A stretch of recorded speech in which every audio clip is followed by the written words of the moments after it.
Pour toi, finalement, le meilleur combat, c'est lequel? Pour moi, ça restera Sacha contre Paul, hein.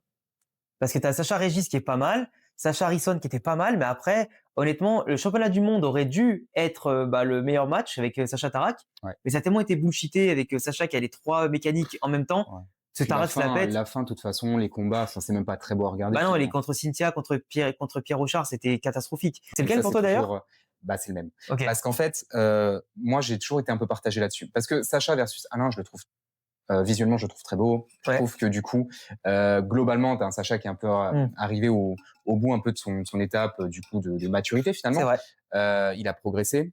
Il y a une vraie remise en question de Sacha sur une période très longue avant d'arriver au tournoi. Ça me plaisait énormément de se dire que ok, waouh, il a perdu. Et vraiment, on a une vraie remise en question. Alors que quand il perd contre Paul, la remise en question, elle est globalement sur 2 épisodes. Et après, on repart finalement un petit peu dans les travers de la construction des personnages. Pour autant, ce qui me fait dire que c'est Paul, c'est que la rivalité, elle est vraiment construite. Ah oui, elle est vraiment importante. Elle est devenue même beaucoup plus dure que celle qu'il pouvait avoir dans les premières saisons avec Régis. Cette construction, il y a le fait de s'attacher à cette rivalité, en faire vraiment quelque chose. C'est vrai. Et il y a les histoires que tu racontes même au sein du match. Par exemple, ce qui m'avait plu, moi, c'était le concept d'avoir Draskor dans le match contre Paul, qu'on n'a jamais vu avant.